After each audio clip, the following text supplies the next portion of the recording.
Marks coming to you from the CHM Public Library. Welcome to the Marks for Life podcast with your hosts, Jimmy, CJ, Jared, and Joe, the Four Horsemen of Wrestling Podcast. Four casuals turned Marks wrestling fans to give you a direct line to all things in the squared circle. We pull no punches, we hit hard, and we will slam you with all the info you need to know. So, ladies and gentlemen, Marks of all ages, are you ready? Because... You know what? You just made the list. Hello, everyone. Welcome to this week's edition of Marks for Life Podcast. I am the greatest Marks for Life Podcast predictions champion in history, CJ. No! And I'm your other co-host, Jimmy. Oh, stop it. You never even had the belt. Yeah. You can't know that. Yeah, I can. I have the board. That doesn't mean anything. I still have 2 more reigns than you. You know what I have to say about that? No! Oh, you're just so mad. You're fired! Fine. Do it on your own. You try and beat Fudge Jew on there. All right. You're a little shit. I've been enjoying the board. I missed it last week. Uh-huh. All right. So this week we're going to be getting into Extreme Rules, the fallout leading into Raw and Smackdown, how Paul Heyman did on his first day pretty much. Eric Bischoff hasn't started yet. And then we can also talk about Fight for the Fallen. Whoop, whoop. Anything else you got on there? No, that's pretty much it. I mean, what other stuff in wrestling do we need to talk about? Those are the big things. And then the PWI is actually coming up soon. Yes. I'm excited about that. I like the PWI. Yeah, I'm excited for that as well. All right, so let's get into Extreme Rules really quickly. So the standings are that the Heart Fart Nation has one-upped me and Jimmy. You know what? If I just realized, like, I'm just thinking about it. I was thinking it's either New Day, either all of them, the New Day have the belts, or none of New Day have the belts. And I was talking about that last week, and I'm kind of pissed that I swapped it. Yeah, I'm sorry. No, it's all right. But, it's not you, but I'm like, shoot. No, when I say I'm sorry, I feel sorry for you, not so much I'm apologizing to you. Oh, okay. I feel sorry for you. Yeah, because you saw me, like, talking about it. I'm like, But let's get into the results. Tony Nese lost to Drew Gulak for the Cruiserweight Championship. It's kind of obvious. I mean, I'm digging the fact that Drew Gulak's champion. Yeah.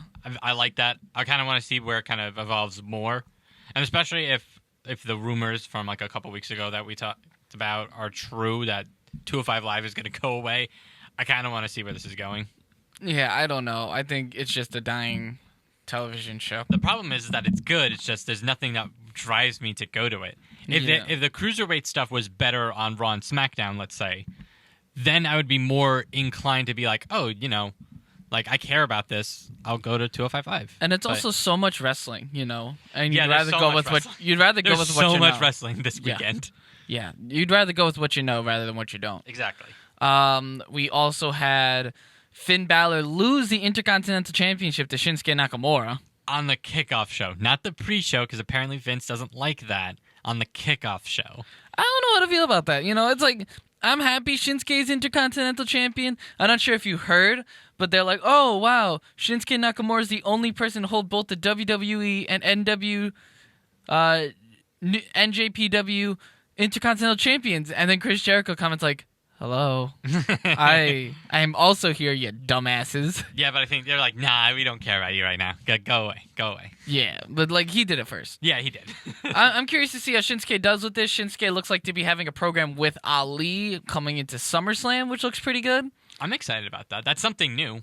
I like it. Yeah, and Ali needs something, and I would like to see Ali do it. I'm more upset that, you know, Finn kind of had to lose it. Because he didn't really have a reign. Well, the thing is, Finn Balor's rumored to be taking time off after SummerSlam, about 2 months. Which I think it's deserved. And if he comes back around Survivor Series, that's going to be a good interlude for what happened this past Monday. Yes, exactly, which we will get into. Raw Tag Team Championships, the Revival retained against the Usos. They're gonna have a series. It is what it is. Well, the only other people the Revival can face right now would be Luke Gallows and Carl Anderson. You're forgetting about Street Profits. They've been making the rounds. Yeah, I just think that not yet. I don't know. I would say they'd make their in-ring debut post SummerSlam. Probably, but I mean, they're going to be, once they come onto the main roster, they're going to be the standard bearers on the Raw Tag Team division. That's just a fact. Probably not. I mean, as much as I would like to give it to the champions, whether that's the Revival or the Usos, like, let's be real about this. Yeah. No one's truly excited about it. Like, they're great wrestlers, don't get me wrong, but it's not as exciting as we'd The like it tag to be. team division has very little credibility, at least on Raw. SmackDown, on the other hand, we can get into that. The New Day defeated Heavy Machinery and the Planet's champions to become 6-time tag team champions. And I guess they're still freebirding that rule because apparently Kofi is in that mix right now too. Fantastic. So- He's a dual champion. I guess I'm glad that Heavy Machinery came out actually pretty strong. Yeah. Because that was my fear. My fear is if they weren't going to win this, they were not going to be strong. I'm also glad that D. Bryan is no longer in the tag team division right now. Yeah, but it looks like he's not going up to the WWE Championship title picture anytime soon. No, I heard a potentially bad rumor, but We can get into it when we get to the WWE Championship. fair enough. We also have Undertaker and Roman Reigns beating Shane McMahon and Drew McIntyre. Okay, so full disclaimer, I only caught several glimpses of the highlights. This is a match I didn't see, but heard was actually pretty good. I heard Undertaker was very happy about how the match came about. Did you watch it or no? No. No, right. I told you, I'm done with WWE. I'll keep up with it, but I'm full-blown AEW right now. Like, I just enjoy it more, you know. That and NXT. I try to keep up with NXT. All right, fair enough. But, like, the main roster stuff is very difficult for me to watch. Good on Undertaker, though, for enjoying and putting on a good show. It's been pretty well received across the internet. I'm glad about that. That makes me happy. But the thing is, we don't know where this leads everyone, because there's rumors that, well, we know Shane McMahon's going against Kevin Owens. We don't know where Roman Reigns is heading. No. We don't know where Drew McIntyre's heading, because there's also rumors of Undertaker versus Elias. Ugh. I don't know. Well, that could be good, but I don't know. I feel like Drew has earned, like, the Undertaker rub, like, having the match with him, to be honest. No, I agree 100%. I'm just saying, there's, like, where do these four men go is, like, the big question. The only one that seems definitive is Shane McMahon versus Kevin Owens. Let's see. We also have the SmackDown Women's Championship. Bayley defeated Alexa Bliss and Nikki Cross. No one turned. No Sasha Banks. But we're getting Bayley versus Ember Moon at SummerSlam for the SmackDown Women's Championship. It was confirmed. I'm excited for this. I don't know, though, if Ember's going to be winning the belt, though. No, most likely probably not. I mean, I don't know. Is this is a match that's definitely going to be at SummerSlam? I don't know. It's been confirmed. It's been confirmed? Okay, so the rule with SummerSlam is that this one's actually one that you can't know for sure. Yes. And I think we've had all kinds of arguments and frustrations about how SummerSlams has been booked, especially in the past like couple years. But I don't know. It's possible. I'm not gonna shriek it up to be like, okay, she's definitely not gonna win the belt defeating Bayley. I don't know that. It could be the spot where Sasha Banks comes back. I don't know. I don't know. So I'm not predicting anything until we get closer to SummerSlam. That's my full take on it. Unless Ember Moon beats Bayley and Bayley turns heel. I would enjoy that. I would enjoy that a lot. Just the way that she was talking about it. You know, Bayley's like, oh, you know, I want someone that'll care for the championship as much as I do. You know, someone that deserves it should I lose. Just the way she was talking, it's very weird. It's not babyface. It doesn't sound like a babyface thing. Yeah, it sounds like a... It sounds like a babyface ready to turn type of spiel. You know? Not a tweener, but like in... Yeah, I understand. It's like about the turn. Yeah, I got I'm still upset that we never got Charlotte versus Bayley. I feel like that was the original plan, but we didn't get it. Yeah, maybe. I mean, I don't know. I'm also kind of glad that we haven't seen Charlotte like in the main spot for quite a while. Because it feels like a detox. Because it was a lot for the WrestleMania stuff. It was a lot, and I'm glad. And then once we see her back, I think I'll be happy. And I feel like that's a good idea. Yeah. So. I'm thinking, though, if it's going to be anything, I would like to see Ember Moon go through all four of the horsewomen. She beats Bayley, then beats Charlotte, then beats Sasha, beats Beck. I think almost beats Becky, and that's when Sasha comes back, and then those two have a match, and then she goes back for Becky. for like a storyline purpose. Something I think like that's that. how they would. I would like to see that. Yeah.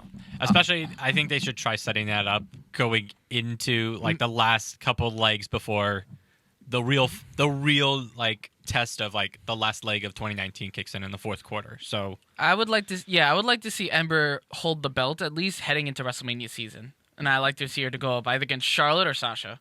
I feel like that would be one of the smart. I think it's a smart idea. I think it'll be a fun idea, Especially if Bayley and her feuding into the Fox deal. Yeah, especially considering there's the Fox deal, and also the fact that the fall season's always the down. It's always the down. It's one of the worst times to be a wrestling fan. But right now, it looks like it's going to be one of the best times to be a wrestling fan. 100%. So I'm excited about it. Let's see. We also have the United States Championship match between Ricochet and AJ Styles. AJ Styles won. Good on you. And it looks like, Ricochet versus AJ Styles again for the United States Championship? Yeah. Where's Rey Mysterio? Yeah, we'll find out. There's still time before that, before SummerSlam, so we'll find out. Yeah. Did you see, like, the highlight of Ricochet taking the phenomenal forearm on Raw? No. Did, like, a backflip after getting hit. The one major highlight is, I think, when we get to the Raw and SmackDown recaps, is the only highlight that I've really seen, besides the 24/7 gloriousness that we watched. That was fantastic. We'll get to that. We also have Dolph Ziggler losing to Kevin Owens. 17 seconds. Whoopee. And it also looks like not only... First off, Kevin Owens is seemingly unscripted. He's just going off pure, just shooting on... A work shoot, I guess. But, yeah. Sorry, that's the happy... No, I know. You clap. just keep freaking doing it. Just talk, clap. damn it. It's the happy clap. Ugh. Yeah, I actually like where they're going with Kevin. I feel like this was probably the right... This was the right thing that they should have done, like... What was it? 2016? When he had the Universal Championship? Yes, kind of. I think only because like he was kind of a heel at that point. Mm-hmm. And they didn't really do like a really good transition of him going into a face, then back to a heel. And so I'm glad that they're doing it now. I'm glad that they're making... Because he feels more of like the real Austin like character that Becky isn't. I mean, not that I'm saying Becky isn't that, but like he's really getting into like an Austin like. I think Becky needs to be vibe. unscripted. I think agree. this proves more that unscripted promos do get over with the fans a lot more.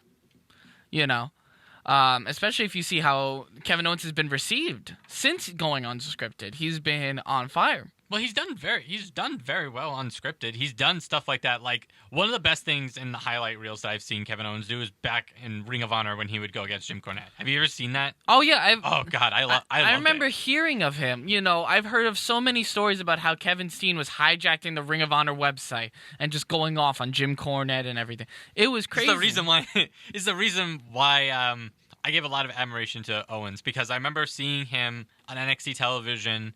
And then coming out that one Raw, and I'm like, who really is this guy? And then I looked up and I saw him, and then I looked up on YouTube like the Jim Cornette stuff, and I'm like, oh, okay, I like this guy, especially for making fun of Jim Cornette. I don't like Jim Cornette. Again, unscripted is very, it's very beneficial. It really shows the sink or swim. But yeah, Kevin Owens beat Dolph Ziggler. It looks like Ziggler's gonna have a program with Miz heading into SummerSlam. Again. Yes, again. You wanna know what it is? It's not that I don't like Dolph Ziggler, but he has like a similar thing with like Roman Reigns and Charlotte. He just keeps getting thrown into the mix, and it's really unnecessary sometimes. Like I like the fact that he went away for like, I don't know, what was it, like a month or so that he was gone? 2 months? From... Like before he came back again. How long? When was the last time we saw Dolph? So it was Royal Rumble to Saudi Arabia. To Saudi Arabia. All right, so that, like...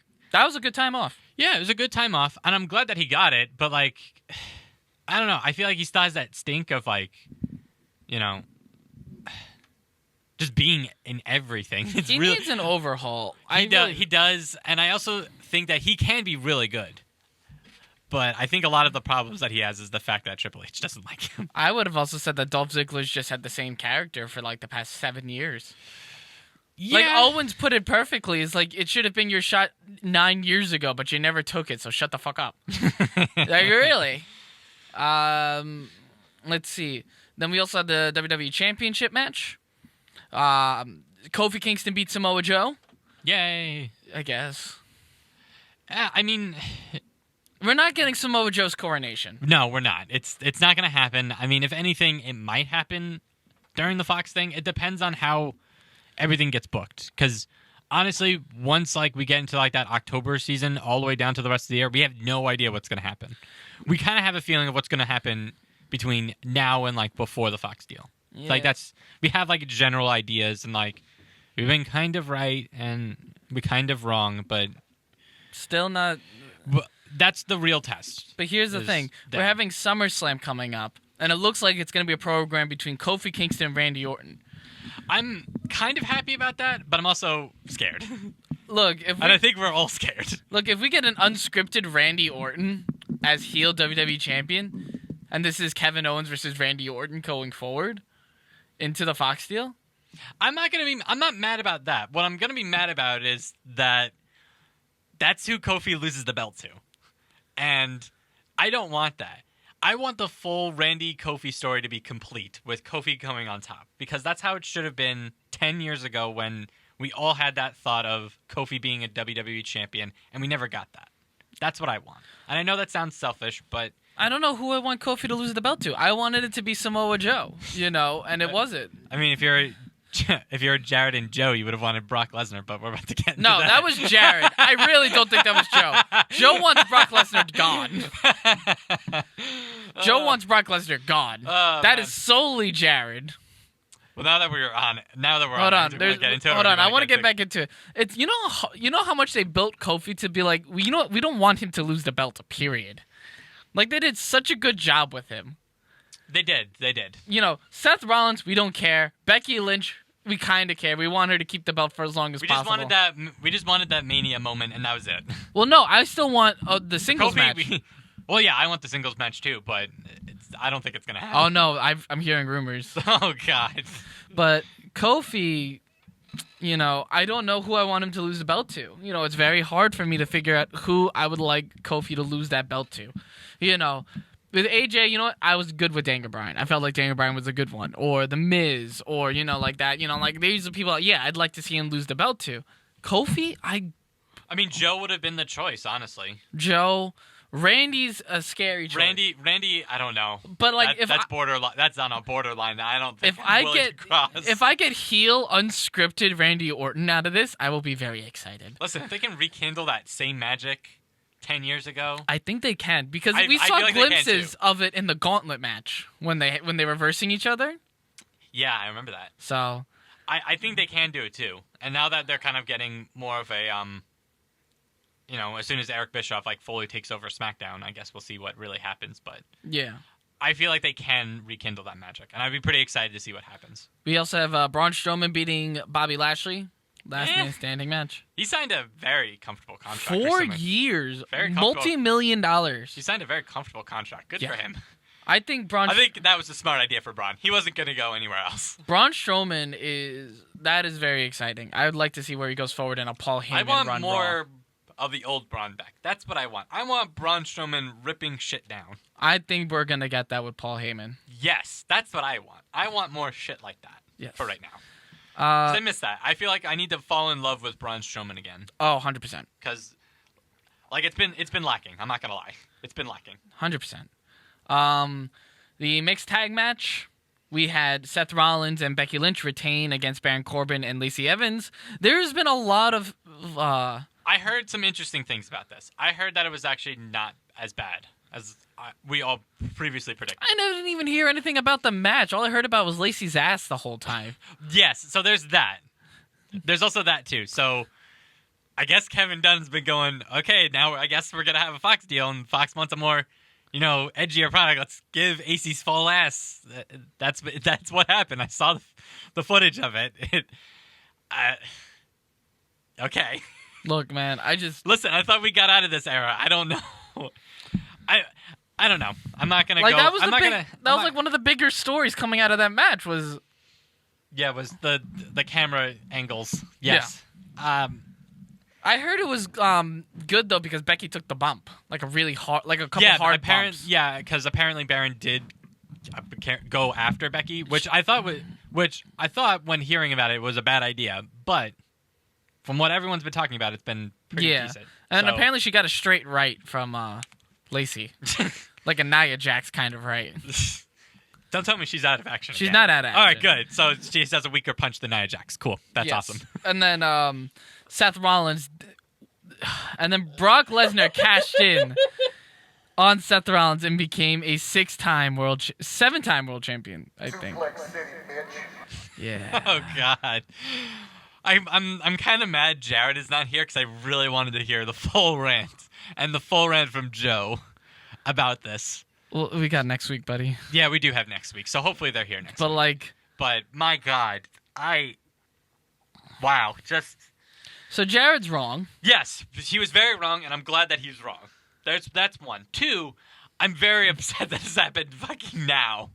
It would have personally, and I'm not gonna lie about this. I'm gonna try to be truthful. I think it honestly would have been better at SummerSlam because it would have made sense.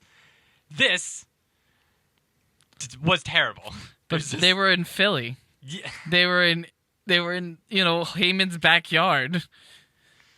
And why? Just why? And here's the worst part about it. Brock Lesnar is a more interesting champion than Seth fucking Rollins. Yeah, that's the really sad part. As I'm wearing a Seth Rollins t-shirt because I have no more muscle tanks and I need more AEW muscle tanks. And it's really hot. It is really hot. Really hot in New York right now. Yeah.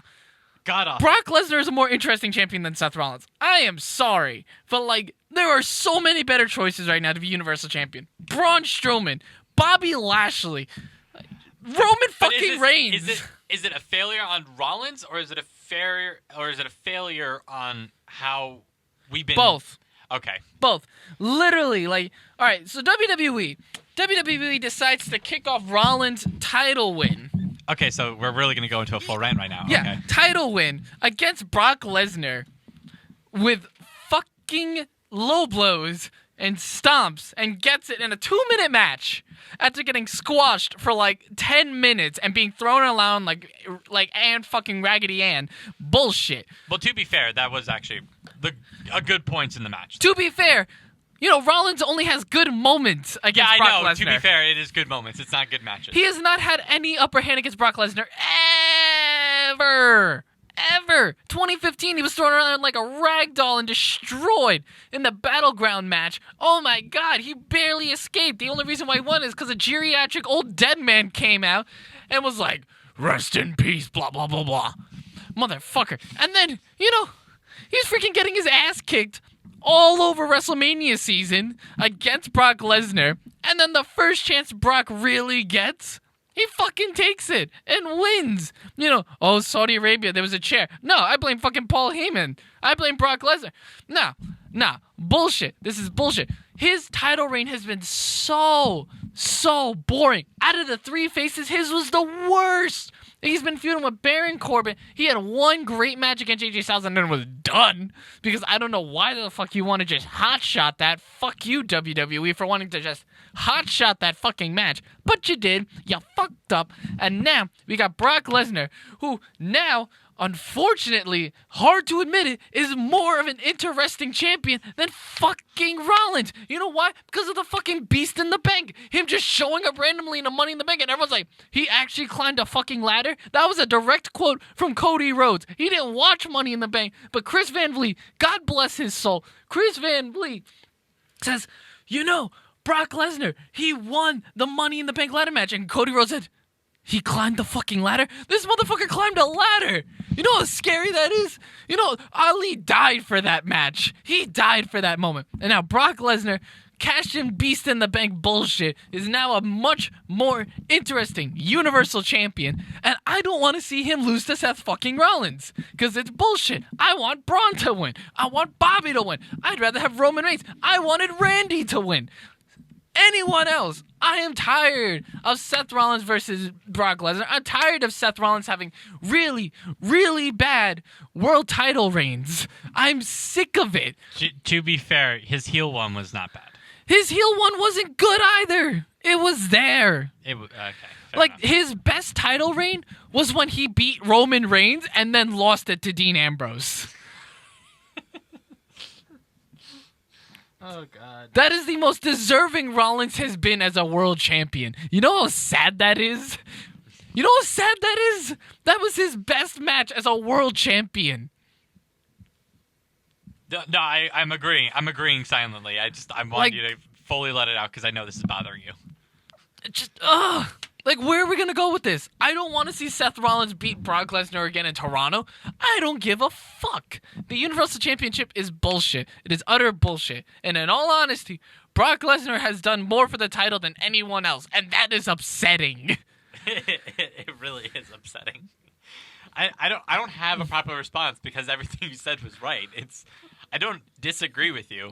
Like, Brock Lesnar is the Universal Championship. Okay, you need to... Okay. He is so synonymous with that fucking belt. It's like how, I don't know, Honky Tonk Man or Chris Jericho is synonymous with the Intercontinental Championship, or The Miz, or, Harley Race is the first person you think of with the United States Championship, or WWE Championship. You think of Hulk Hogan or Stone Cold, Universal Champion, you think of Brock Lesnar. You don't think of Seth Rollins. You don't think of Roman Reigns, Kevin Owens, Goldberg, or Finn Balor, bless his fucking soul, he's broken in half. No, you think of Brock Lesnar. And he's going to retire with that belt. He's going to retire the belt, It's just... He's going to pass it on to his son when he becomes a wrestler. Have you seen the picture of his son? His son is huge! His son is fucking huge. Brock Lesnar... has the best features from both his mom, Sable, and his father, Brock Lesnar is going to drop the belt to his son. Yes, that's what's going to happen. It's going to be the WWE Lesnar Universal Championship. You should just name it the Brock Lesnar belt now, because it's just done. He has had the most reigns with the belt. He has had the longest reign with the belt. And quite frankly, he has had the best matches while champion with that fucking belt. Again, I don't disagree with any of your statements right now. I fully agree. Sad. It is. It is so sad. Seth Rollins just needs to go back and just be WWE champion. I just don't care anymore. Or not WWE champion, Intercontinental champion, because Kofi's doing a lot better than Seth Rollins, and that is sad. Yeah. The fact that I think the problem is that he can't have like a big versus small match with Brock Lesnar because he's not that small. I think that he's better with guys like Kofi, for instance, or with AJ, and even Daniel Bryan for that matter. But that's like, I understand like he's not like true like WWE champion material in your opinion. That's fine. I understand that. But he needs an actual competitive match. that's what I'm saying. Like that's what that's where Seth Rollins thrives. Like his better matches have been more competitive with people that have been on at least an even playing field. Not the same, but an even. No, but the thing is, Brock Lesnar needs to treat Seth Rollins like an AJ Styles, like a Daniel Bryan. He needs to actually do that instead of just doing this whole 50-minute squash match before the bell rings and then lose to a couple low blows because you're too tired out from banging Sable the night before. I'm done, because this is going to close the show, and that's what's going to piss me off the most, is that this is going to close SummerSlam, and that's going to piss me off. Well, I guess we'll find out in a couple weeks. Brock Lesnar never not closes the show. The only reason why he didn't close the show is 2 reasons for WrestleMania. 1, the women deserved it, and he's like, that's fine. 2, he didn't want to stay for 7 fucking hours. I don't blame him for that. I don't blame him for that. Yeah. Unfortunately, we did, but no. All right. Or at least I did. I stayed up. But, yeah, that was Extreme Rules. yes, and now Becky Lynch is also versing Natalya. But I'm excited. I'm actually excited about that. Especially because it's in Canada, too. I think that's going to be really good. And it's different. Yeah. I mean, look, if you want to... We haven't had this feud since about 2015? 2016. Whenever the... 2016, that's when it was. Yeah. Okay, Yeah. I believe you. Yeah, whenever well, yeah, it was during the brand split. Yeah, I agree. It was right beforehand, because it was Money in the Bank when she turned. Yes, but it was... Didn't they fight over the belt, though? Wasn't they... No, that was Alexa Bliss. No, when Becky. when they crowned the first women's... It was a 6-pack. Is a 6-pack. Okay. Yeah, everyone fought over the belt. All right, fair enough. I'm excited for that. I'm excited for Natalya versus Becky. Rumor has it that it's going to be Becky leading into WrestleMania as Raw Women's Champion against Royal Rumble winner Ronda Rousey. Oh boy, this ought to be good. I'm excited for that. I would like. Yeah, I mean, I think the Women, no. I think the women's one is going to close this year. I can see that. This one coming up, I should say. Well, if Ronda Rousey is a part of it. Well, because I'm trying to remember because the men one, was the women first one they did was the closing one, and then the men this past one did close. So yeah, it's gonna be hopefully that's like a back and forth thing because I actually liked that. Well, yeah, let's see. Especially because last year's women's Royal Rumble was really good. Let's just hope they add more people. But I'm excited. So those are the 3 confirmed matches so far it's Natalya versus Becky for the Raw Women's Championship. We have the Universal Championship between Seth Rollins and Brock Lesnar, and we have the SmackDown Women's Championship, Bayley versus Ember Moon, which is exciting. Another thing that happened on Raw, which was pretty fucking nice, is Bray Wyatt's back. You know what's the worst part? It was in.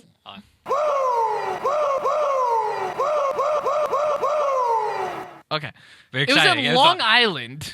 Yeah, I know, and we could have gotten tickets. That's the worst part. I kept getting messages from Ticketmaster. Oh, you could have gone to Raw or SmackDown. I forgot about it. I legitimately did. I forgot about it. No, I had no intention of going to Raw or SmackDown the week of that happening. But if I'd known that we were going to get a Bray Wyatt situation and him attacking Finn Balor, have you ever seen Bray Wyatt live? I don't believe I have. It's fucking nice. Like, I saw him, and it was him, Eric Rowan, and Braun Strowman coming out. And, oh, my God, everyone just grew crazy for him. I think the closest thing that I come to was when we went to Raw 25, and his match against Matt Hardy was in the Hammerstein Ballroom, and we were in the Barclays Center, and we had to watch it on the Titantron because we're fucking morons or something like that. That's pretty much the closest thing I've ever gotten to a Bray Wyatt match. Seeing Bray Wyatt live. Yeah, Bray Wyatt's really good. But I'm excited. The Fiend looks amazing. He lost a lot of weight. Like, I'm not sure if you noticed, he lost a lot of fucking weight. Yeah. Like, he's slimmed down. I'm trying to remember. He does look a little slender from my memory. Yeah, like, they did a side shot of him, and now he just looks like all bulk. Like, which is good. Like, it kind of reminds me of like the Dean Ambrose thing that happened. Yeah, that's what it reminds me of. Yeah, exactly. I'm excited to see how this goes. He came out, he attacked Finn Balor. It was all like the lights slowly start coming off, and then you just see the Fiend mask out of nowhere, and you're just like, oh shit, he's gonna die. Like, and he almost did. It was great. I loved it. I thought it was great. Like, the Fiend got a better reaction than like Demon Balor. Well, when we actually see Demon Balor again. I mean, I don't know. I don't think so. You're not going to have Demon Balor lose. No. Do you think they're going to have a match against each other at SummerSlam? Yeah, I think. And I think that Bray Wyatt's going to send Finn Balor away for a while, storyline, so this way he could take the time off. All right, so then you think that they're going to come back when let's see, 2 months after SummerSlam would be right around. It would be after the Fox deal, so it'd be right around Survivor Series time, roughly. So Finn Balor realistically would be back in time for SmackDown moving to Fox. Yes, I don't know if it would be. It would be interesting, like if he were to go, like the SmackDown the SmackDown that's on Fox, the very first one, and you have like a Fiend promo, I guess, because fuck the... No, it's not going to be a Fiend promo. It's going to be a Firefly Funhouse. Because he still has that character on Twitter.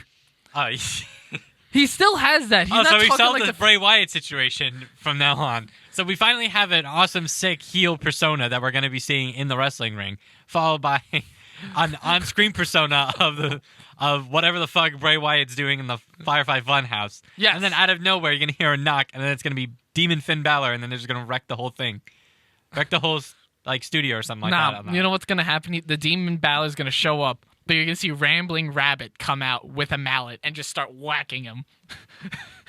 I feel like, yeah, but it wouldn't be like an actual Finn Balor going down, the Demon Finn Balor going down. It would be like him attacking, and it would be like little brushstrokes, and then you just go and then you just leans over, and then just does like a little sidekick, and he goes flying offset or something like that. And you see Devil McMahon show up the Universal Championship and go, "Ah, injury!" Oh God. Speaking of other great things that happened on this past, the 24/7 title. Yes. Our favorite pastime. R-Truth is the new fucking champion, and it is beautiful. And two things we need to talk about with that. One, not only were we correct in our prediction for how Drake Maverick was going to lose the belt, like most people on the internet, but it was done very well. Yes. And I liked it. I liked almost every aspect of it. It was great. It was great, and I loved it. Loved it. Pretty much, they're about to fuck. They're about Him to and his wife. fuck. You know, Drake Maverick and his wife are about to fuck. They're about to consummate the marriage, as he would say. They were about to fuck. And R-Truth comes in with the referee, and the referee has a bottle of champagne, and then R-Truth pins him on the bed while he's in his tighty whities. And gets the belt. I'm still upset that his wife didn't get the 24/7 belt first, because that would have been really funny. I wouldn't. And then R-Truth pinning her. I don't want to see R-Truth pin a woman. Oh God, yeah, that was. But R-Truth is now a 9-time 24/7 champion, and he still continues to defend it because they were at San Diego Comic-Con apparently. Oh yeah, Drake Maverick was hunting him down. And almost won. And then the Hurricane Helms came out of nowhere. Yeah, I heard about that. Hurricane Helms wanted the belt. It was great. I loved it. I would have actually really enjoyed it if Hurricane Helms won the 24/7 belt and Sean Helms was just a regular character on Ring of Honor television. That I would have enjoyed a lot. I just want to see R-Truth stumble into NXT TakeOver on they have a kickoff show, right? Yeah, it's called the kickoff show. It's never a pre-show. Vince hates it. No, I know. On NXT TakeOver as a kickoff show, right? I would just like to see him come out, just running away and stuff, and some NXT star pins him and then runs away with the belt. And that goes through all the NXT TV tapings. I think that'd be fun. I feel like that'd be fun too. Yeah, 100%. All right, how many minutes are we at? Holy shit. We're at 36. This might be one of the shorter episodes that we do. Well, the thing is, not much happened this week. I know Kevin Owens has been going unscripted, which is probably really big. SummerSlam matches have been happening. Oh, there's something I did want to talk about. The Bleacher Report article. Did you read that? I did. Okay. I actually enjoyed it. It was a good read. So for all of you that don't know, Bleacher Report recently did a study. It was three groups of 36 people each of all these different people of different ages, different backgrounds, from elementary school interventionists or specialists to fourth graders to someone that owns their own clothing line. And they were trying to judge who's the next megastar for WWE. Out of a 5 rating out of 5. And the results would surprise you. We were looking at it, and there were 5 names that popped out, on the scale. You had, the top 5. So Charlotte, which was odd, she was very generic. She only got a 3.0 out of 5, so that's pretty average. A little above average and stuff, A lot of people said she was robotic, but a lot of people also loved the flair that she had, the pomp and the circumstance.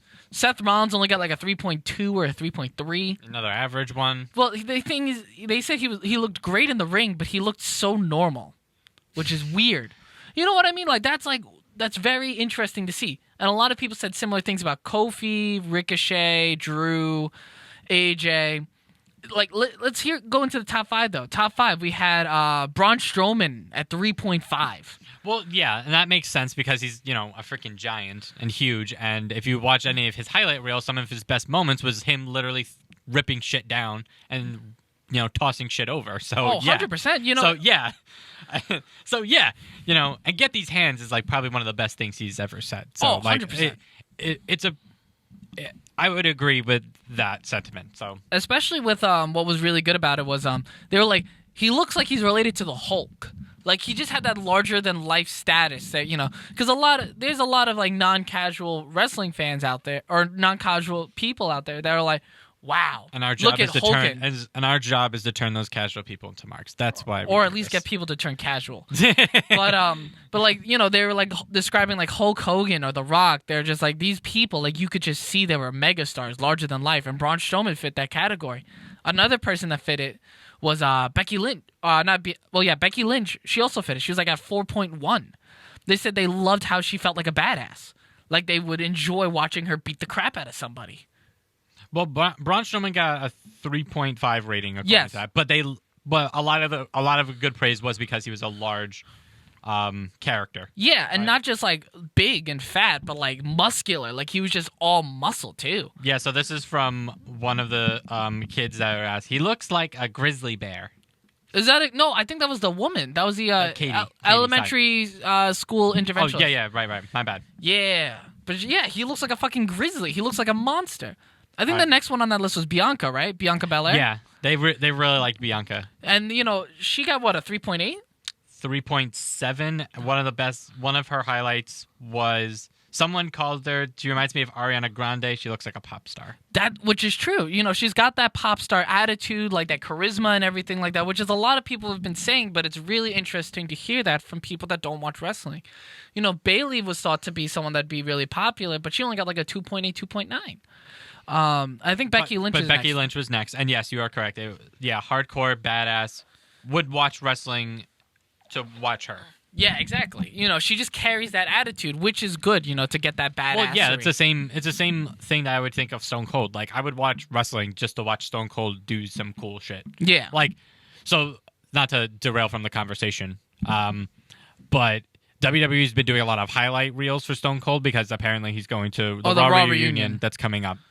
And, yeah, just watching a lot of his highlights is like he's just doing a lot of badass things. Like, I remember, what was it? He just went up to... God, who was it? I think it was either Kurt Angle or it was someone. He just went up and just stunned him and then walked out. And that's what I want Becky to do. I just want her to come out, do like a quick throw, disarmer, attempt to break their arm and then leave. That's what I want from That's what I want from Becky. Here's the thing. Do you think Becky... All right, who do you think deserved to use the stunner more? Kevin Owens or Becky Lynch? Oh, that's a tough one. Mainly because I like it when men use it on other men a lot. I think that's the reason why I liked it when Stone Cold uses it. But I would like to see Becky do it a little bit more. I'm not gonna lie. I would like to see Becky do it because she would do it against men and women. Yeah, I know. That's the like. Just imagine her doing that against Baron Corbin. Yeah, I would, or Charlotte. I would like her to see against Charlotte because I feel like Charlotte would go like full rock on it, and I would enjoy the crap out of that. Exactly, 100%. Next up on the list, surprisingly, Velveteen Dream, I believe, got a 4.3 or 4.2. I'm looking. No, 4.1. But 4.1. He was next on the list. Yeah, because they just loved his.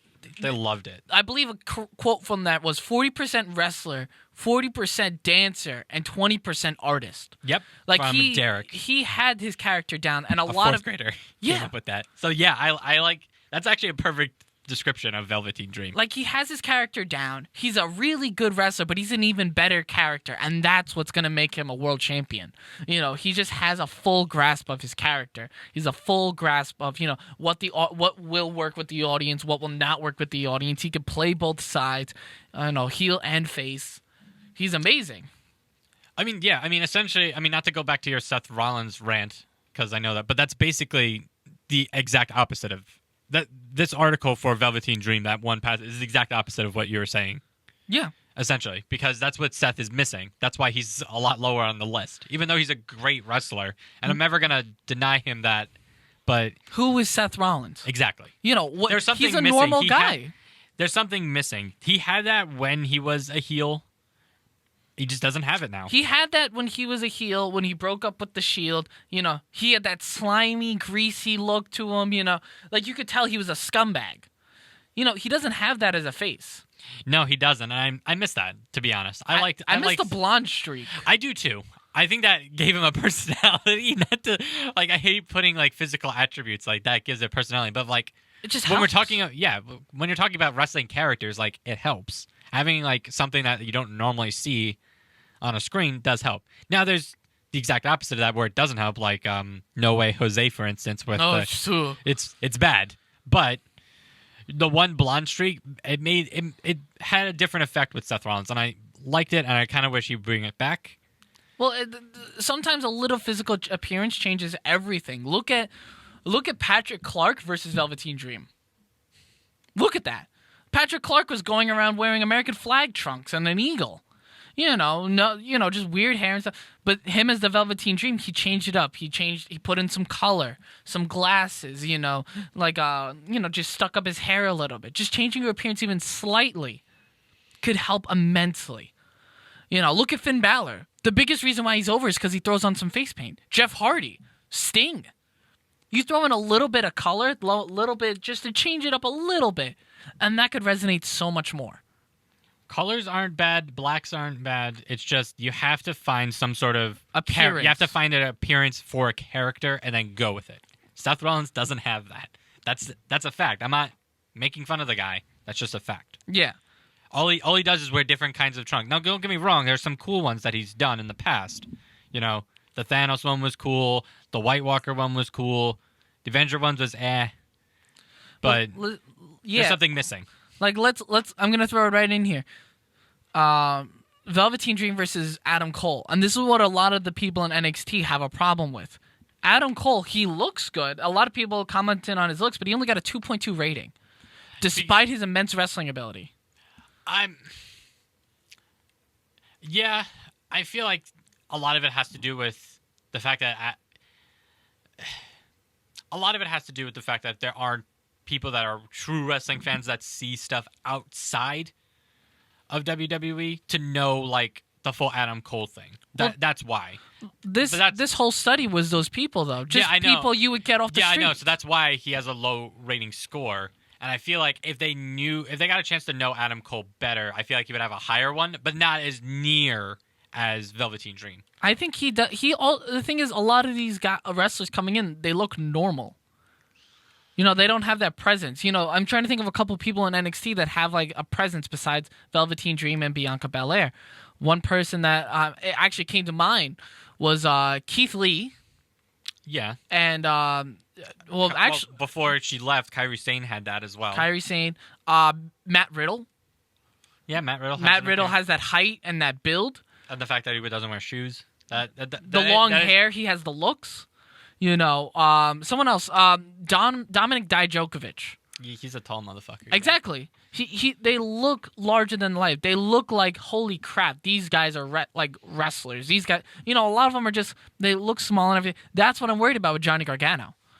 I feel like if they just do something to make their appearance different, because you can't obviously make a small guy big, but you can give them a presence that gives them that ability, kind of. Oh, 100%. Like Rey Mysterio had the same thing. He had the mask, though. He had the mask. That's what I'm saying. He had the cool entrance. He had the flying, you know. He separated himself.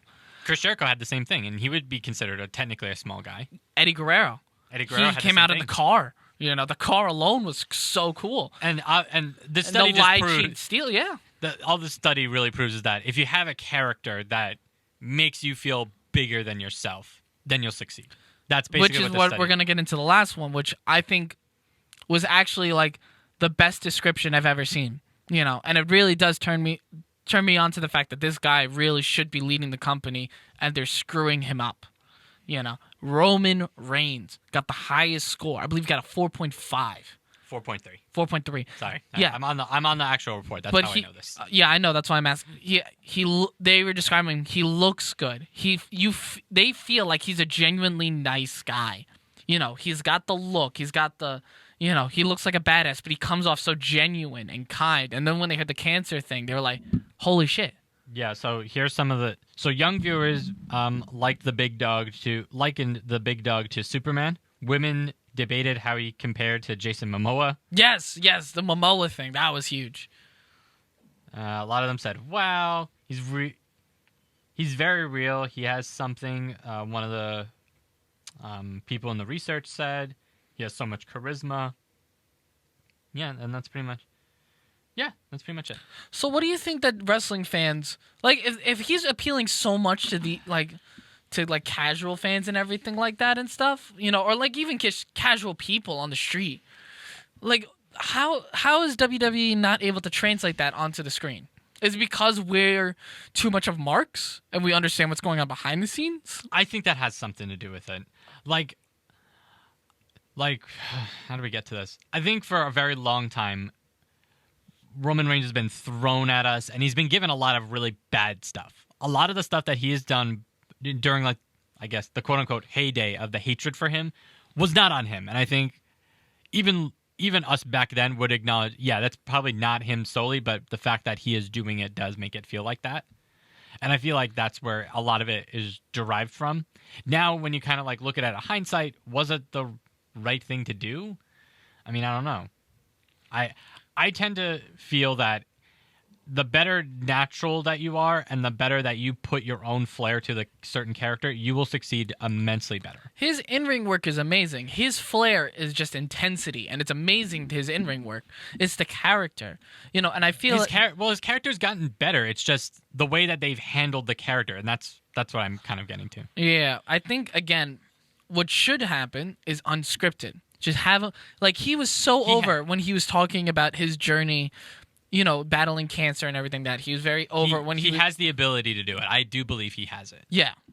Yeah, because I guess before the whole cancer thing, you would say okay, I don't really know if he has it or not. He might have it, he has that strange factor, but you really didn't know. He has the it factor. He just needs to translate it to the audience. Yeah, and the best way to do it is, like you said, verbally. That's his problem, is his verbal game. A lot of these unscripted ones would be good, and it kind of goes back to the whole point is do we really need wrestling writers at this point? And I think we do. I don't think we need a whole team. I don't think you need a whole team per story. I feel like there should be a couple central writing people, and then have the wrestlers be involved in the process, because who knows their character better than the wrestlers? Exactly. And that's what, Chris Van Vliet, he's been doing a lot of interviews with a lot of different people from AEW. Luchasaurus, Jimmy Havoc, Joey Janela, Kip Sabian. Oh my God, who else did he do recently? Oh shoot. You want me to look? Jungle Boy, he did one. He's MJF. They're all saying the same things, that it was just no one knows us better than we do.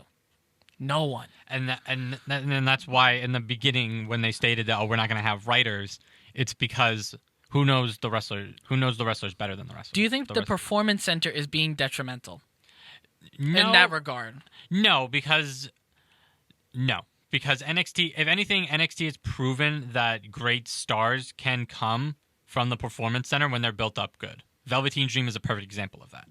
Another good example of that, Bianca Belair. I'm trying to think of other people that were outside of the Charlotte. indies fame. Yeah, Charlotte. Well, Charlotte was purely Performance Center.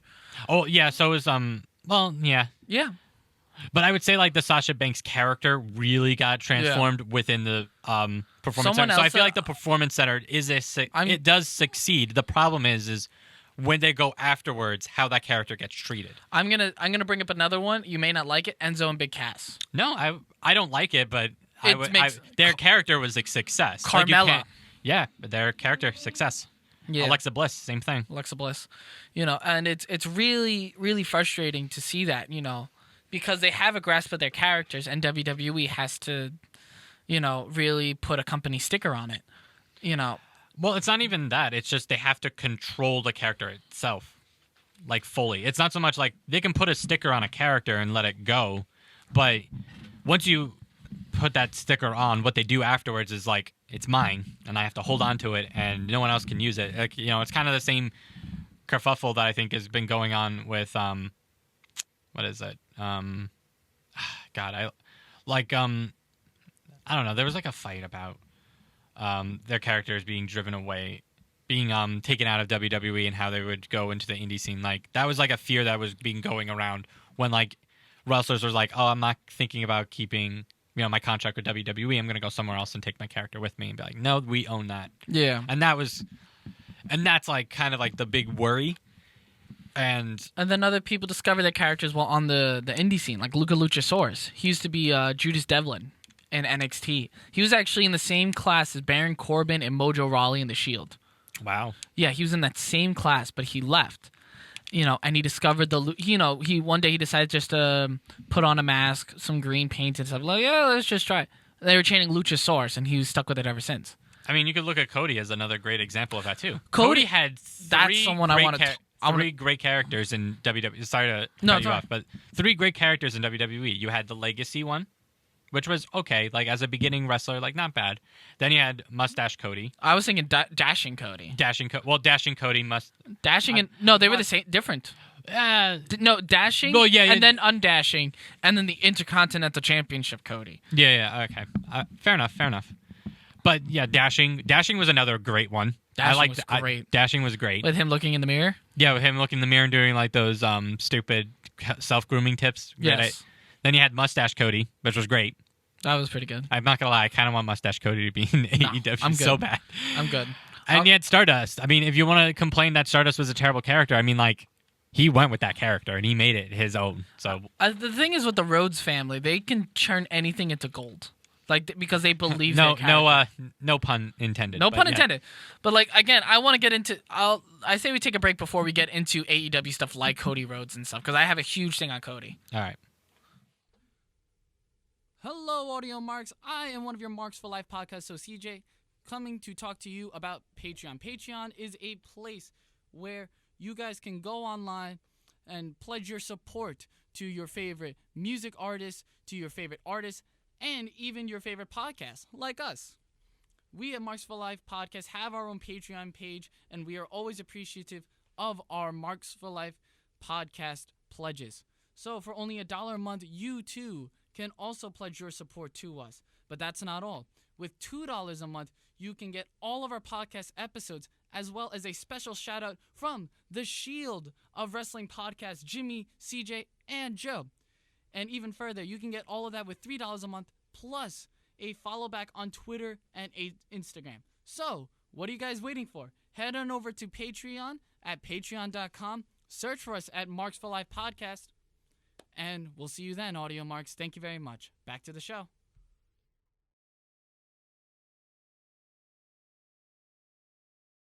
And we're back.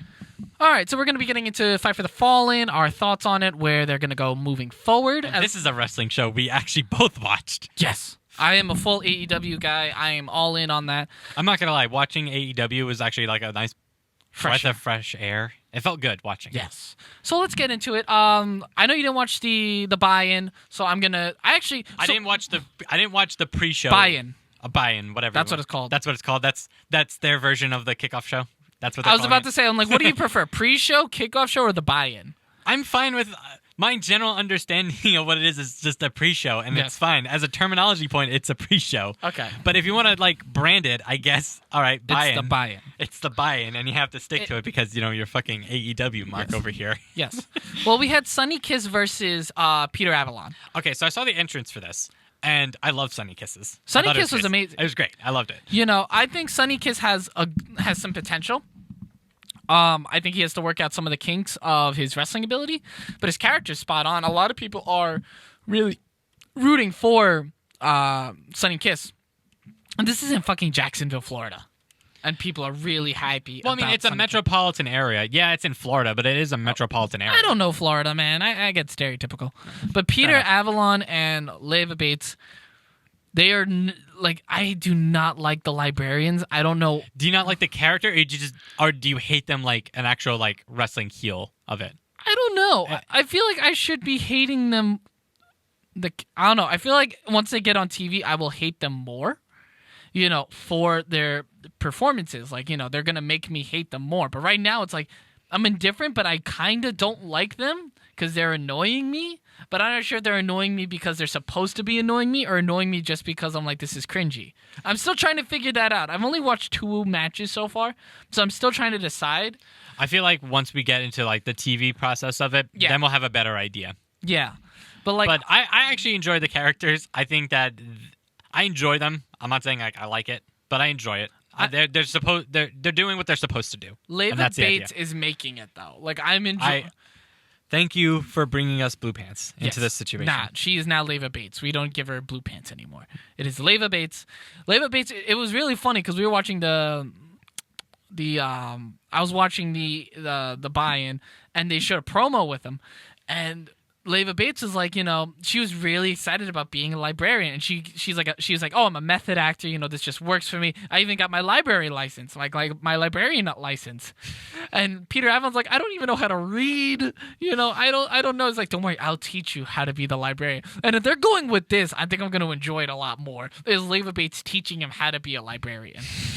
Because Peter Avalon, he did not impress me in the ring whatsoever. But Leva Bates' character commitment is enjoyable.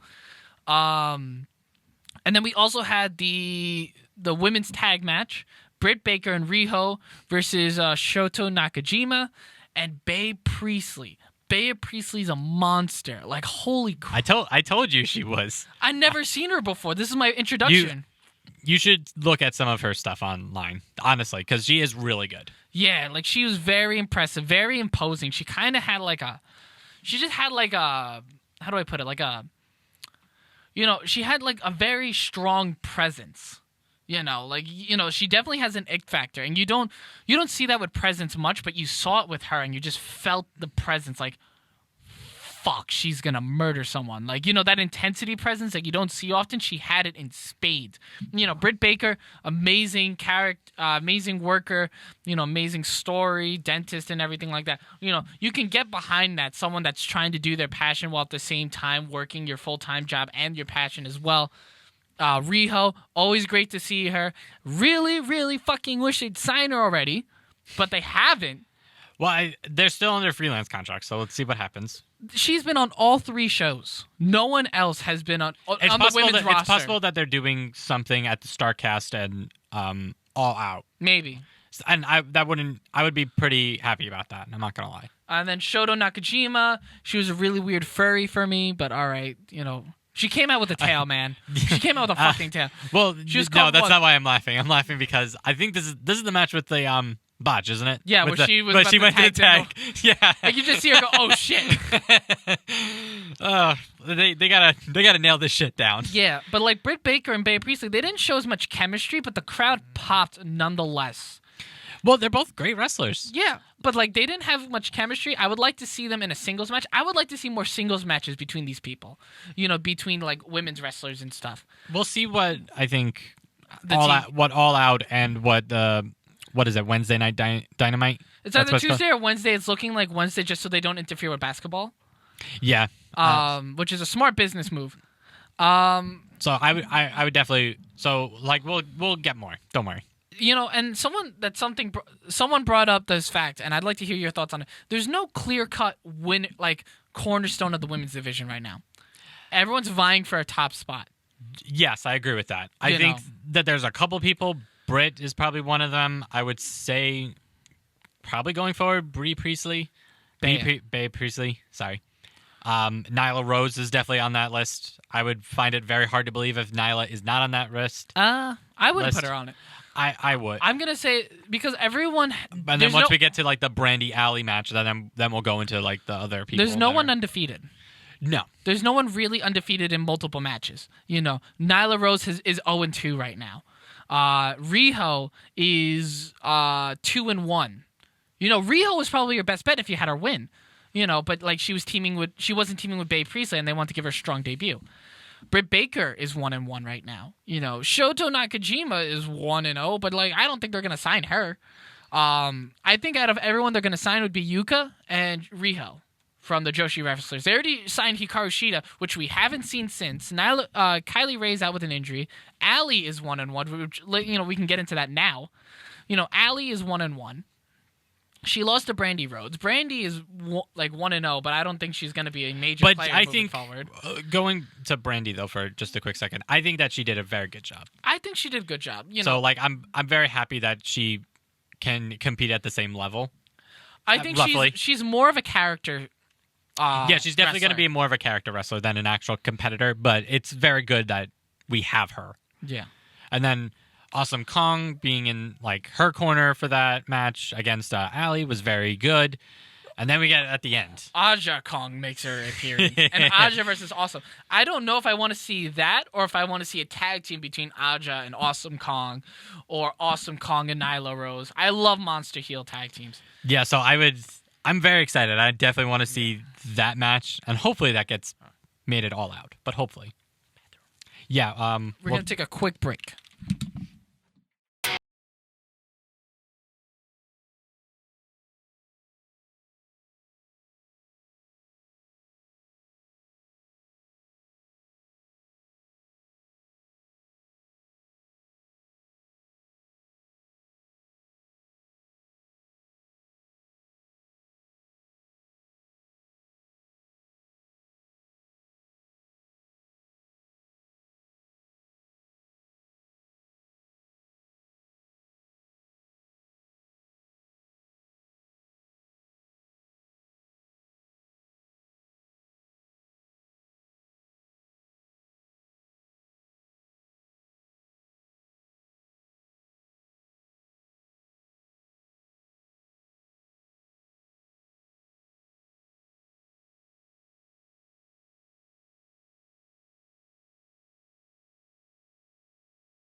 Now, on to badass Billy Gunn.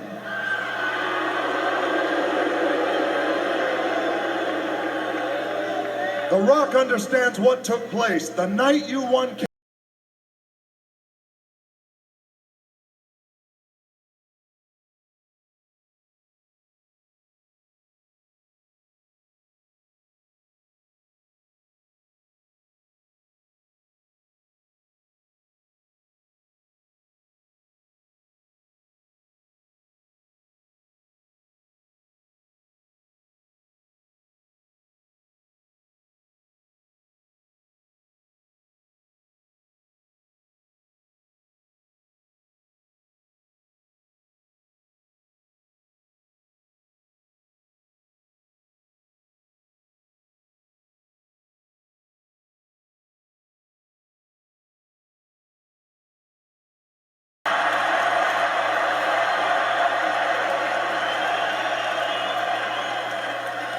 You are absolutely right. You do suck. But there is one thing and one thing only you can do. You must go find the man who is simply electrifying. You must go find The Rock.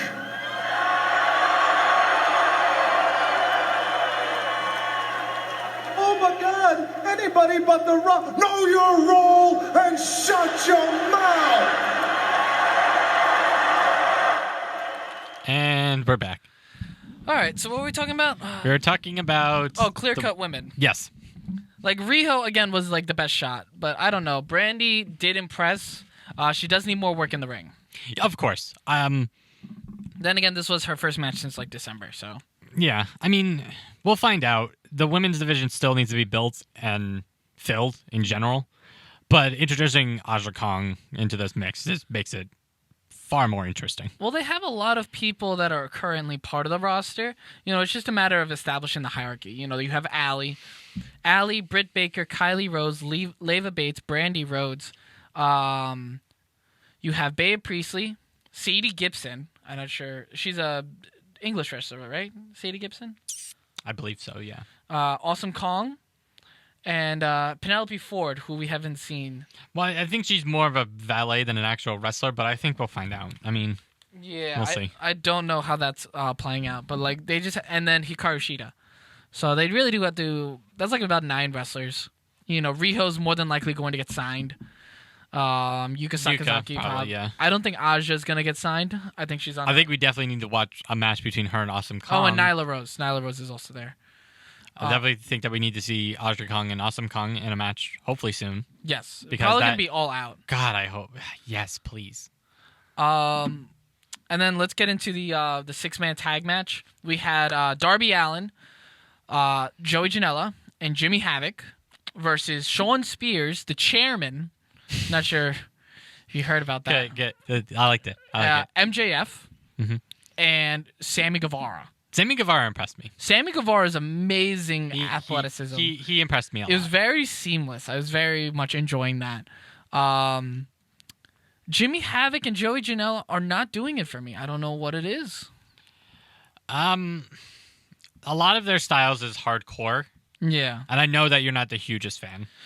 It depends, you know. Well, what did you think of Fyter Fest, their unsanctioned match with Jon Moxley? What did you think of that? I thought of it as a really good Extreme Rules match.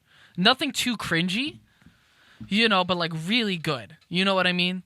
Like it wasn't like so much glass or, you know, it was like for me it was like a really good Extreme Rules match you'd find in an Attitude Era. Fair enough. Which is like my limit, you know what I mean? Yeah, fair enough. I do not believe that they're going to start doing death matches in AEW anytime soon. If they do, I'd be very shocked. Mm-hmm. And also, I would be like, okay, this is going to be a very gruesome match, but it's going to be a match where those two would actually thrive in. Okay. And even Jon Moxley, for that matter, because he would thrive in that as well. But like that's where I think they're on the roster. They're probably going to lead into probably a death match like type matches in the future for AEW. I don't know if it's going to be a death match, but I think it's going to be something along the lines of Joey Janela and Jon Moxley. I think where they put it is a good bar to measure from. But I agree that's a good bar to set. I just don't know if they're gonna go more because Jimmy Havoc is the king of English death matches. Yeah. So, and Joey Janela is, by all intents and purposes, the king of American death matches. So it's possible. I'm not gonna rule it out, but that's just something like if you're not into death matches or hardcore matches like to serious extents, viewer description is advised at that point. Joey Janela is just the king of Blink 182 fights. he's a great. So, all right. So before we get into that, the rest of it, yeah. Before we get into the rest of it, he is a fantastic troll. I love Joey Janela. If he changes his character from the bad boy to the troll Joey Janela, I would very much enjoy that a lot more. I would like to see that. I still need to see the fight because apparently Joey Janela got into a drunken fist fight with Enzo Amore. No, because this is how much of a kind of a punk Joey Janela is. It wasn't meant to be an actual fight. He just heard that Enzo Amore was at the thing. Enzo Amore took it for real. Yeah, so I don't. And, I mean, I would think that Joey Janela and Enzo Amore would probably have the same level. I just think like, no, bro, I don't really want to actually fight. I just wanted to know like, hey, we should get into a fist fight. But Enzo's like, no, bro, we're gonna definitely get into a fist fight right now. I don't know, man. But my God, it was so fun. It was so funny because you just see Joey Janela just go step up like real precautiously, and you have Enzo just going crazy. Yeah, just going like a little crazy, not like full blown, but like, oh, they're already about to go deck at each other in the fucking parking lot of this Blink 182 concert. Oh my God. Oh my God. It was so funny. Yeah. Oh my God. Oh my God. But what was it? It was it was Sean Spears winning the match. Yes, correct? but I loved how Sean Spears and MJF just kept to their heel characters so well. Like they just fucking hated each other. I'm not sure if you saw that. Like MJF tagged himself in after Sean Spears just tagged himself in. MJF ducks, and then Joey Janela just clotheslines Sean Spears, and you just see MJF just laughing at him. And I'm just like, what a little shit. That's why MJF is he's our boy. He's our boy. He's our boy. He is from Long Island. Yeah, from what? White Plains? Plainville or White Plains or something? Like that. Or Plainview? I don't know. It's on Long Island. I know that. I just don't remember which one. It's a very hot day here, so forgive us. Brains are not. My brain's fine. I just don't remember. But the crowd popped for Darby Allin. Holy crap. I am a huge... Ever since the Fyter Fest match, I am a huge Darby Allin fan. I loved it. Darby Allin did very well. It sucks that he took the pin, though. He did take the pin, but at the same time, it's like Darby Allin's the same guy that went 20 minutes with Cody Rhodes into a draw. Like, that's huge. That is pretty big. Like, he did better than Dustin. He's like...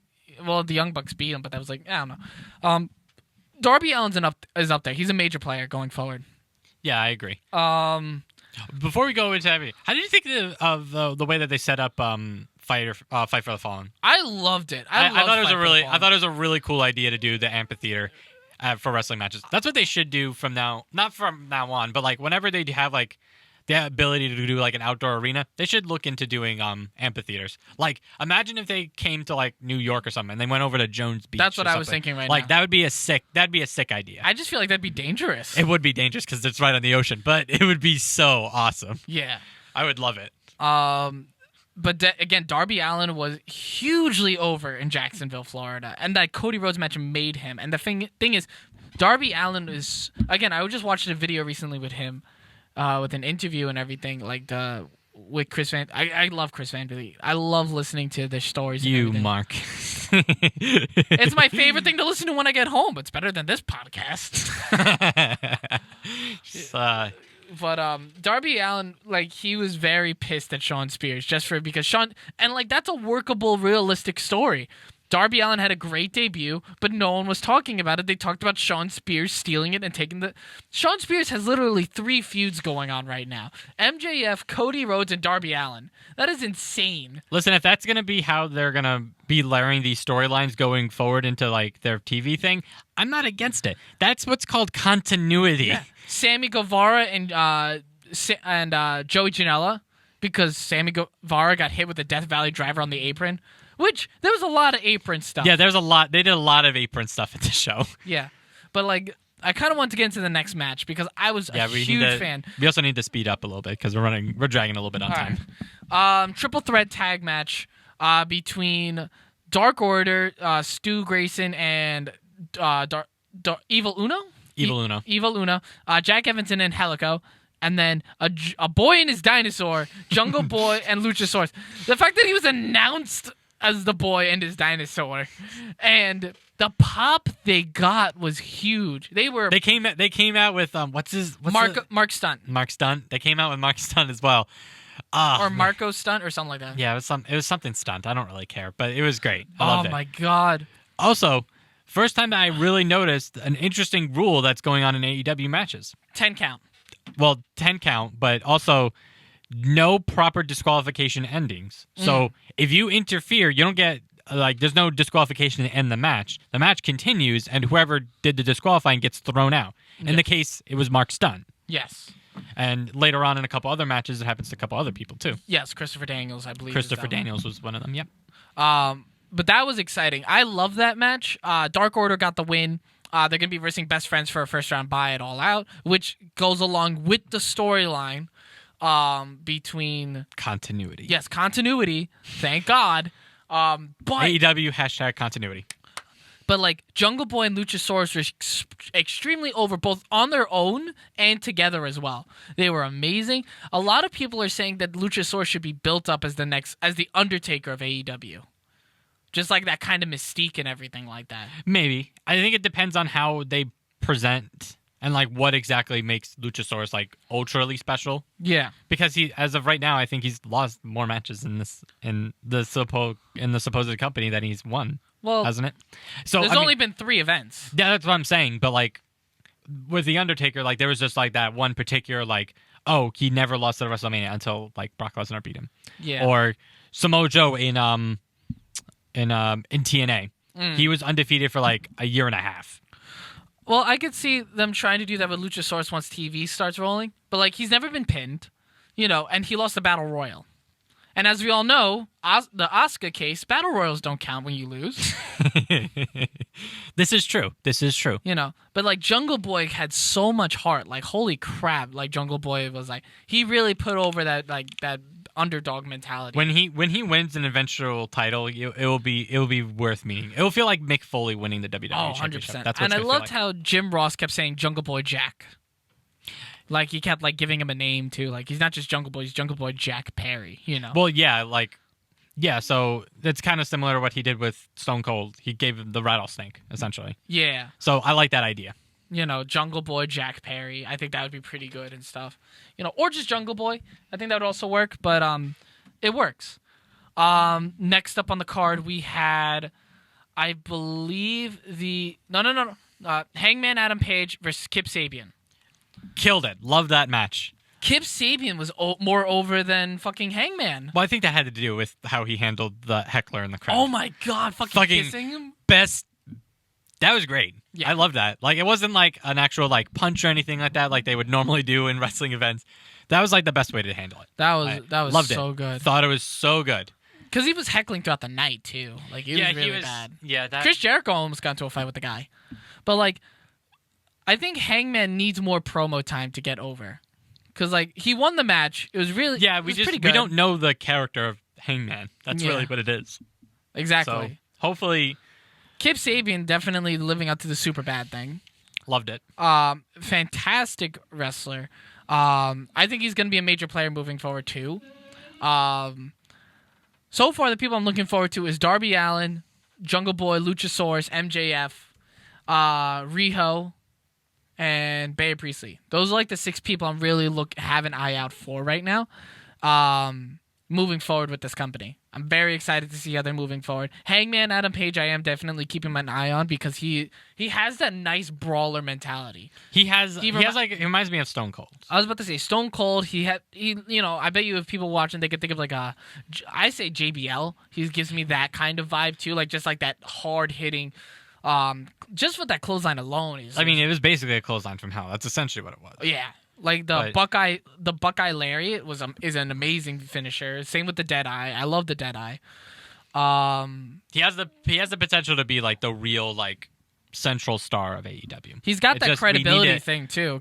We just need to know more about the character. We do, which they went into with All Out. All Out. Hangman Adam Page did an interview saying that he was thankful that Chris Jericho gave him a thing, and you just see him rip his stitch out. He's like, I want to keep bleeding. I want to keep seeing blood because I want to see what you did. And so, like, he was so into it. It was really good. Yeah. So for those of you who don't understand, after the match, a member of the Dark Order? Yes, the Minions. Dark Order, yeah, the Minions came out and attacked Adam Page, and it was revealed that was actually just Chris Jericho in one of their masks or whatever. Yeah, Chris Jericho and actually made him bleed he kicked him in the face accidentally, so that's how it was and everything. So they rolled with it. They did. So.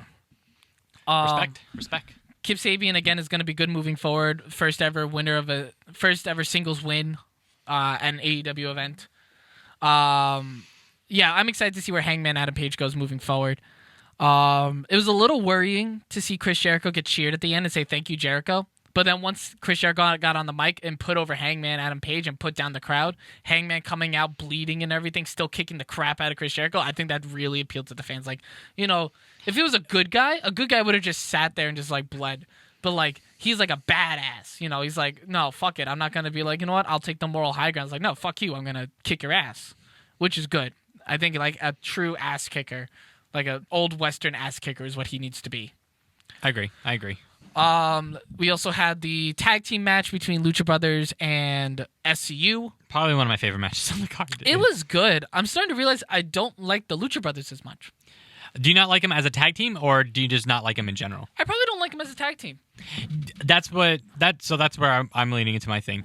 I think that there's a potential of them splitting up. Because I would enjoy the crap out of Phoenix and Pentagon being separate and watching those stories get told. I loved Pentagon Jr. on his own. I loved him, and I loved Phoenix on his own. Like, them as a tag team, great tag team. But I'm like, I don't feel it as much as when I watched them in Lucha Underground as their own individual entities. Like, I agree. Good. So I think that they're going to be split up probably after. Yeah. Like, I feel like this tag team will like have like a fallout, but it'll probably not be a thing. And like, I feel like Pentagon is like the bigger one of the two. He's so much more intense. I'm like, I love that intensity. Just like the Cero Miedo thing, like he's just shoving it in their face. Yeah, he kept shoving it in the face. It was like between that and Scorpio Sky, and just that war between. Yeah, Cero I know. Miedo I would love to see a really good series between Pentagon and Scorpio Sky. Scorpio Sky is the breakout of SCU, in my opinion. I think they're building him up. Well, I think because Frankie's is getting older. Christopher Daniels changed his style so much. And Christopher Daniels is also getting really old. Scorpio Sky's the youngest, and he's like 37. But like SCU though is like a group though, brilliant idea. Yes, loved it. And now there's a ladder match challenge from the Lucha Brothers against the Young Bucks. At All Out, I'm excited. That's gonna be a fucking true ladders wars match. Yes, it won't be called that, but it'll be definitely ladder war-esque, and I'm very excited. Yes. We also have Kenny Omega defeating Shima. Holy crap, that was good. The amount of meteoras, though, I don't know how to feel about that. Because obviously your finisher didn't work. Like, that's what I love about Kenny Omega's One-Winged Angel. You don't kick out of it. Yeah, like certain finishers, You know what I miss, though, from like wrestling matches that I think we might be getting from AEW? The finishers don't always end the match. I know that like Kenny Omega it did because it's the One-Winged Angel. But like in Shima's case, like he keep doing your finisher and just not working. If he did like a move, like you did like just a classic DDT, bam, right in the face. Yeah. You're done. Like that I would enjoy a lot more. I like how they protect. I miss protection of finishers. I miss protection of finishers too. Like I remember the one person, like there was only one guy that never kicked out. There was one guy whose finisher, if he hit it, it was over, and that was Razor Ramon. If he knew he was losing the match, he would not use his finisher because that was so protected. The Dudley Boys, that was another one, the 3D. Only one person has ever kicked out of that, and that was Chris Sabin of the Motor City Machine Guns. I remember that promo with Bully Ray when he turned heel on Devon after they lost the match because he kicked out. He was like, it was obviously your fault. Devon, look who has lost to the 3D, and he named everyone. He just went on from one segment, commercial break, he was still fucking going. Named everyone. And I miss the protection. That's why I love Kenny Omega's One Winged Angel so much. I know I'm going to enjoy the Chris Jericho's Judas effect because it's going to be the same thing. I miss it when, like, finishers were protected. I agree. I think the craziest moment of that match, though, was two things. Shima's Meteora on the table. That was fucking insane. And then Kenny Omega and Shima's Slapfest. That was fucking good. And then finally, the main event. The match, the longest match on the whole card. Yes. The match that which kind of brings a problem to the pay-per-views, but we'll get into that after we talk about the match itself. The Bucks versus the Rhodes. The Young Bucks versus the Brotherhood is what they're called. Yes. I'm also starting to realize I don't enjoy the Young Bucks as much. Really? That's a surprise. You know what it is, though? I don't enjoy it when it's not against a real tag team. I prefer when they get like a real tag team match against a real tag team because I'm going back to when even before they were like the Young Bucks as we know them now. I remember back in the day when watching like the good TNA shit. Yeah, Motor City. They had a great matches with Motor City Machine Guns. Even in the Ring of Honor stuff, like the more recent Ring of Honor stuff, very good. I'm a little surprised though. I'm not gonna lie. Is it because it's too much and them winning all the time? Is it that why? I don't mind them winning so much because I know it's a lot of Tony Khan. Like according to the Young Bucks, they're like, we wanted to lose at Double or Nothing. We wanted to lose at Fyter Fest. Tony Khan is saying, no, you're winning. Like you can't go up against the boss with this. Like they're trying to lose, which I can appreciate. I'm just not feeling them as a tag team. I think it's, again, one of those, like, I want to see, like, more character development from them. Because they're just great wrestlers.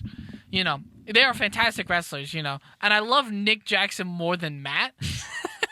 Like, Nick is so much more athletic than Matt, but Matt has a strong psychology going for him, which is good. I enjoy the Young Bucks, but I would rather... First off, I don't think long matches are good for them.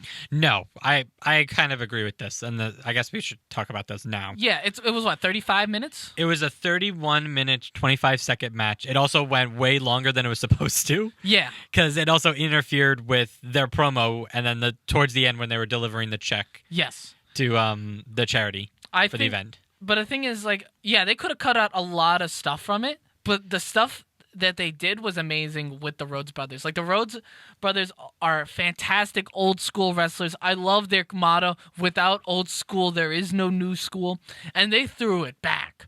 Just the attack of the arm, just like, whipping them, the shattered dreams. I loved how they were doing everything in stereo, too. And it was always Goldust versus Matt Jackson, Cody Rhodes versus Nick Jackson, the younger brothers versus younger brothers, older brothers versus older brothers. I loved all the layers of it. It was a great match in that regard. I don't know how long because they keep having long matches, and I don't know. Maybe because we keep seeing the same thing?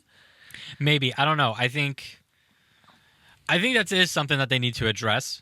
Especially if they're having butting heads with Tony Khan about stuff like that, like especially for winning, I think they need because I would assume because they want the Young Bucks to win, they have to put on a good match to make sure that their tag team that they're facing goes over. Exactly. That's why they do it, and I think that's a terrible idea. I would like to see them against. I think I told you about this in the chat, and this is something that I love Cody Rhodes for doing. Cody Rhodes, I feel like, is going to be the Sting of AEW. I see it. He just has it. Especially with his promo, and I mean, before we get into the promo part, did you hear the thing in the entrance? There's more than one wrestling royal family. No, or something like that. No, that's how it always starts. Wrestling has but one royal family. That's how it always starts. All right. I just wanted to make sure that we were all on the same page on that. So sorry for me for screwing on that. No, it's okay. But I think that's a really important thing to keep addressing every single time that his entrance comes out. Yeah. And like you could see it with Cody. He's easily like the most well-developed wrestler on that entire roster. His character, a lot of it has to do wrestling. A lot of it has to do with who his dad was and also who he got trained by. He got trained in WWE essentially. No, he didn't just get trained by. Who was his trainer in OVW? Let me go look. But Cody Rhodes, his style, he makes every moment count. He's not one for a spot fest. He's one for the big moments, meaning making him bigger. You know, Dustin Rhodes was amazing with that as well. I don't know where. Well, he's trained by Al Snow, Danny Davis, Randy Orton, and Rick Morton. Danny Davis and Rick Morton. There it is. That's good. Yeah, those are some legends right there. Well, hold on, I'm thinking. But like Randy Orton was also with him as well. So that's kind of a WWE. So he did get trained like in a WWE-esque fashion. That's what I'm trying to get. Yeah, to. but like he does it with like a new school style with the old school, and that's what I love. He's like a modern day Sting with how he's presenting himself and everything like that. Most well-rounded. I can easily see him not winning the championship though. Like he doesn't need to. But I love how he's having 3 consecutive great matches with 3 different styles of opponents. Dustin Rhodes, you know, classic old school match. Darby Allin, like put over that kid hard. And then the Young Bucks. I think Cody's going to be the biggest player moving forward. And I can't wait to see what he's going to do.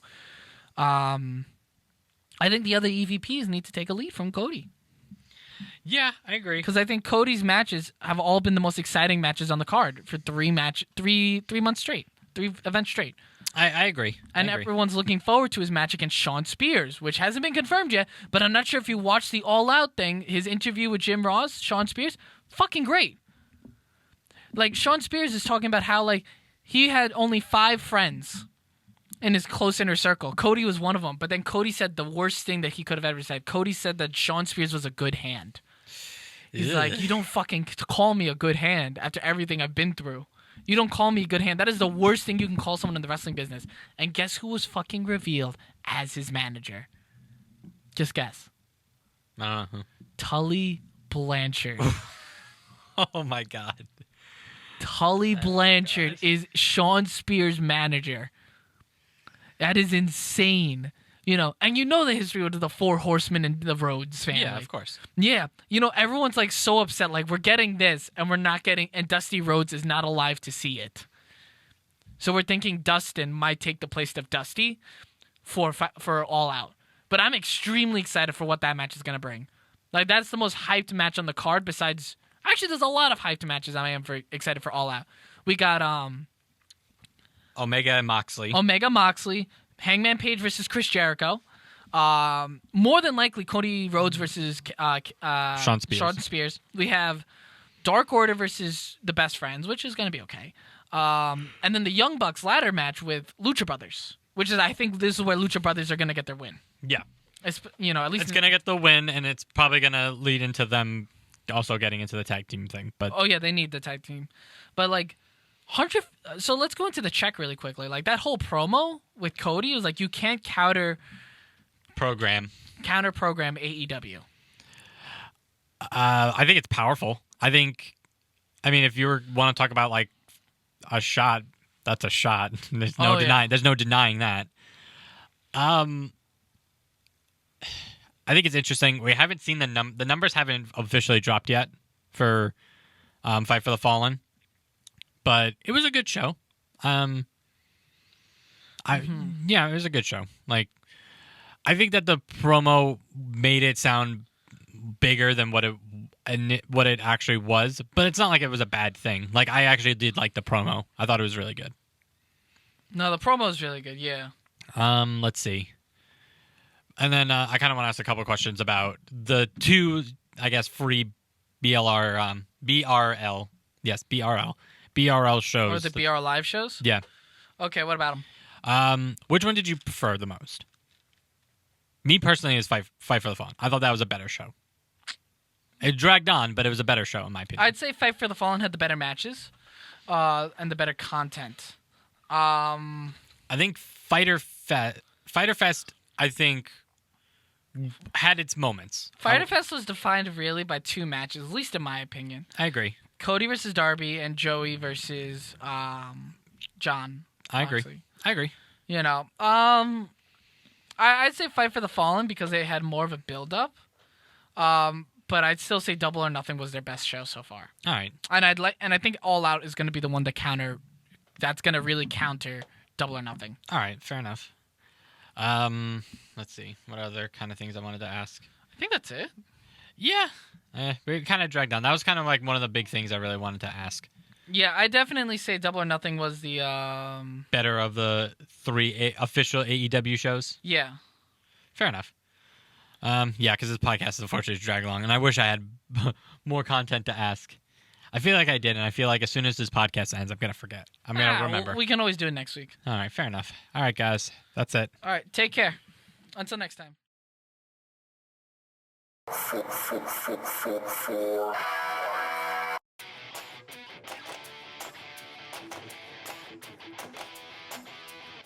Thank you, everyone, for staying tuned to our podcast. Special shout out to the Sage Library for the continued use of their equipment and space. Continue supporting us by rating and subscribing through Patreon, Audio Boom, Stitcher, TuneIn, Castbox, Deezer, Radio Public, iHeartRadio, and the Big Three, Spotify, Google Podcasts, and Apple Podcasts at Marks for Life Podcast. Also, check out our YouTube channel, Marks for Life, for our podcast playlist and other content. Please follow us on our social media on Twitter at Marks for Life Pod, Instagram at Marks for Life Podcast, our Tumblr page, Marks for Life Podcast, and our Facebook page, Marks for Life Podcast. And email us at marksforlifepodcast@gmail.com for any comments, questions, or feedback. Until next time, Audio Marks.